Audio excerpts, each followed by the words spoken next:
Bună seara, dragilor, și bine v-am găsit din nou pe canalul meu. În această seară vreau să pregătesc o ciorbă de ardei umpluți.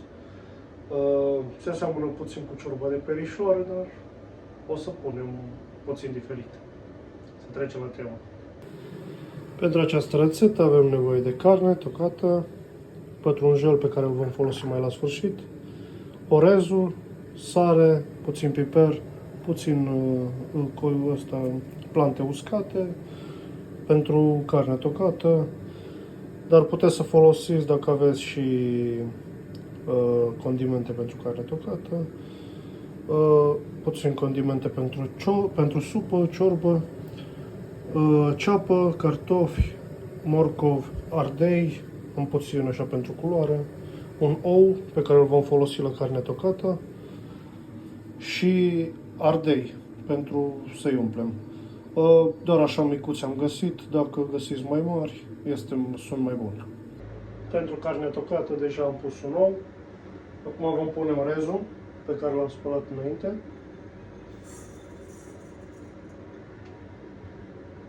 Așa. Puțină sare.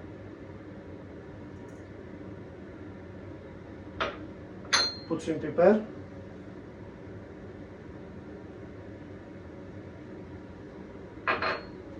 Și puțin din plantele astea uscate.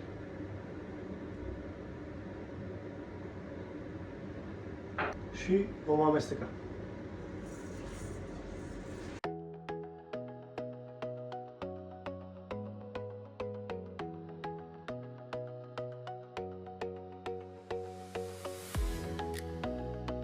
Eu apa am pus-o deja la fiert, la fel ca la ciorba de perișoare, prefer să o pun la fiert, pentru că în timp scoate o spumă care e mai bine să o eliminați în timpul fierberii, că dacă ați pus deja legumele, după aia o să luați cu tot cu legume și atunci, nu face nimic.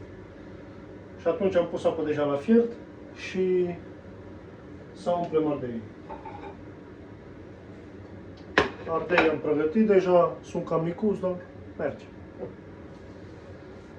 Să țineți bine de partea de jos și încărcăm cu carne tocată.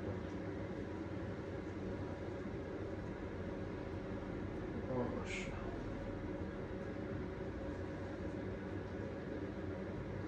Și punem în oală.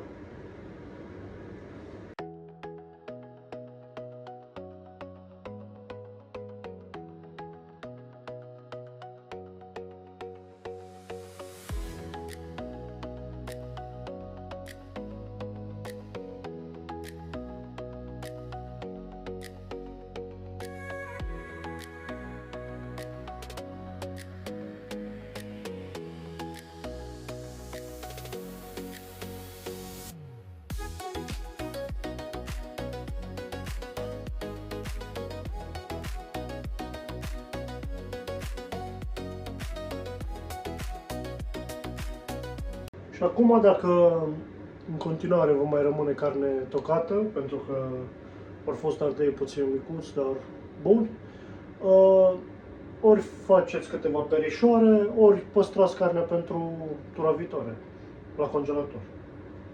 Eu o să fac câteva perișoare și dacă mai rămâne prea mult, atunci o să pun și la congelator.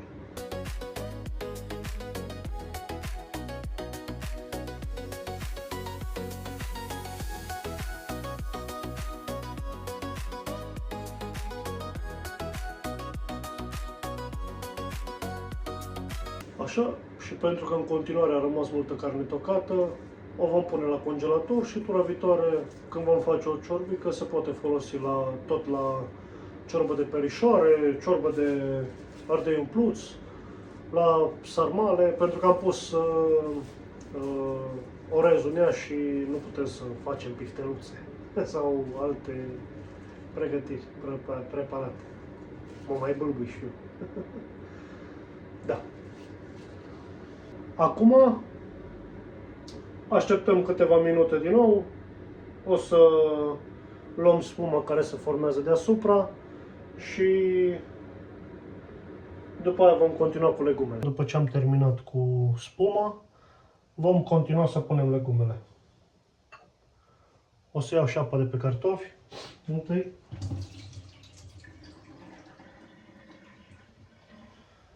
și vom adăuga în ciorbă. Cu grijă să nu sară apa fierbinte pe noi. Vom adăuga ardeiul tăiat, gras.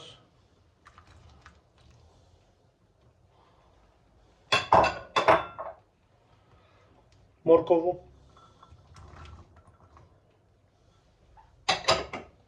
Și ceapa.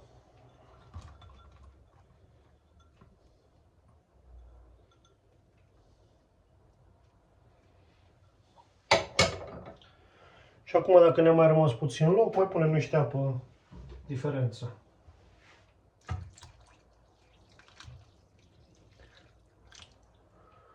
Oricum, la fierbere trebuie să mai adăugăm din când în când apă. Dacă vrem să fierbem la foc mai mic. Și acum o lăsăm să se gătească. Pe mai târziu. Și acum, când suntem la jumătate cu fierberea, o să punem și o lingură de bulion, de roșii, pastă de roșii sau bulion. Vom pune o jumătate, o lingură de condiment de supă. Acum, după ce am pus condimentul de pentru o supă și un pic de pastă de roșii, mai așteptăm pentru 10-15 minute și apoi adăugăm la final pătrunjelul. Și acum, la final, după ce am fiert ciorba, o să punem și pătrunjelul și cam aceasta a fost rețeta noastră.